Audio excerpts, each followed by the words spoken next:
Assalamualaikum warahmatullahi wabarakatuh. Halo anak-anak semua, apa kabarnya? Mudah-mudahan sehat selalu ya. Baik, pada kesempatan kali ini Ibu akan membahas materi mengenai gerak lurus. Jadi materi ini ada di kelas 8 untuk jenjang SMP. Adapun tujuan pembelajaran kita pada hari ini, yang pertama adalah mendeskripsikan konsep gerak lurus, menganalisis perbedaan antara kelajuan dan kecepatan, menghitung kelajuan, kecepatan, dan percepatan pada beberapa contoh kasus dengan menggunakan rumusan gerak lurus beraturan. Baik, untuk memulai materi kita pada hari ini, silakan lihat animasi berikut ini. Kalau kita lihat, di sana ada pergerakan mobil dalam melintas di jalan raya. Hal ini menandakan bahwa di sana ada perubahan posisi mobil dari keadaan semula ketika melintasi jalan raya. Oleh karena itu, maka dalam konsep gerak, benda dikatakan bergerak apabila mengalami perubahan posisi dari suatu titik acuannya. Dan benda yang bergerak akan melalui suatu lintasan tertentu. Lintasannya bisa berupa garis lurus, melingkar atau parabola, dan pola tidak beraturan. Dari sini kita bisa lihat bahwa dalam konsep gerak lurus berarti gerak suatu objek yang lintasannya berupa garis lurus. Seperti tadi kita lihat ada pergerakan atau si mobil yang bergerak melintasi jalan raya ya. Nah, jadi dalam konsep gerak lurus, di sana kita bisa melihat adanya perubahan gerak yang secara konstan, sehingga di sana kita bisa lihat adanya jarak dan perpindahan. Nah, ketika ada jarak dan perpindahan, berarti di sana adanya kelajuan dan kecepatan.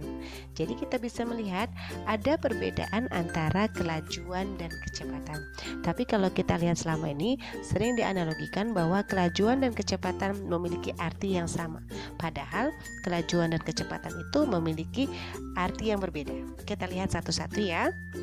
Jadi kalau kelajuan itu merupakan besaran skalar, dan besaran skalar ini hanya memiliki nilai saja tapi tidak memiliki arah. Karena di dalam kelajuan itu merupakan perbandingan antara jarak yang ditempuh dengan selang waktu yang diperlukan benda. Jadi hanya perbandingan antara jarak dengan waktunya saja. Sedangkan kecepatan merupakan besaran vektor. Kalau besaran vektor berarti dia memiliki nilai dan arah. Jadi untuk kecepatan ini adalah besar perpindahan benda pada selang waktu tertentu. Jadi kalau kecepatan itu ada nilainya atau nilai besar perubahan jarak perpindahannya dan arah yang ditujunya. Sedangkan untuk kelajuan hanya memiliki nilainya saja atau besar berapa perpindahannya, tapi tidak memiliki arahnya. Sekarang Ibu punya animasi atau gambar seorang atlet yang sedang berlari. Di sana kita lihat ada jarak dan waktu yang ditempuh.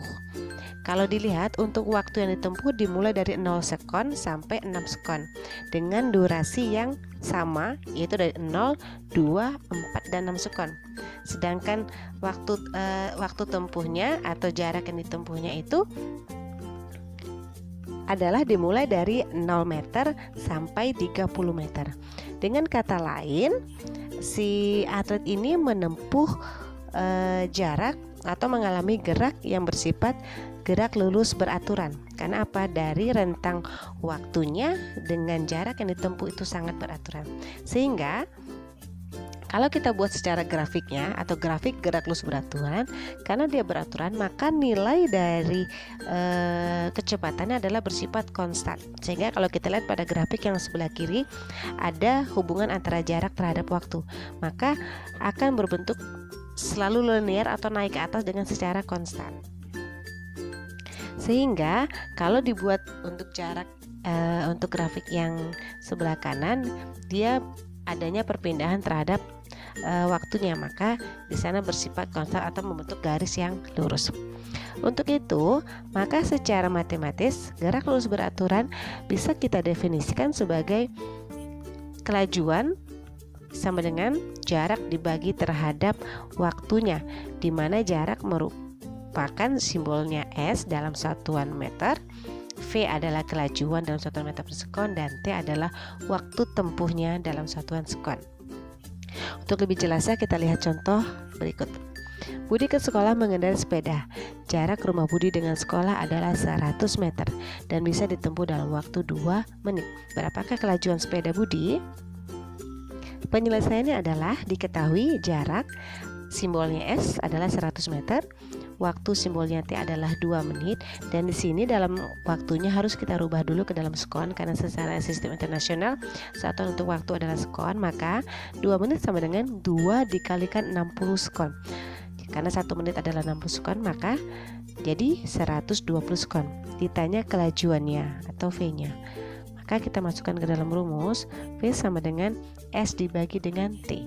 Berarti V sama dengan 100 dibagi dengan 120 sekon. Berarti hasilnya adalah 0,83 meter per sekon.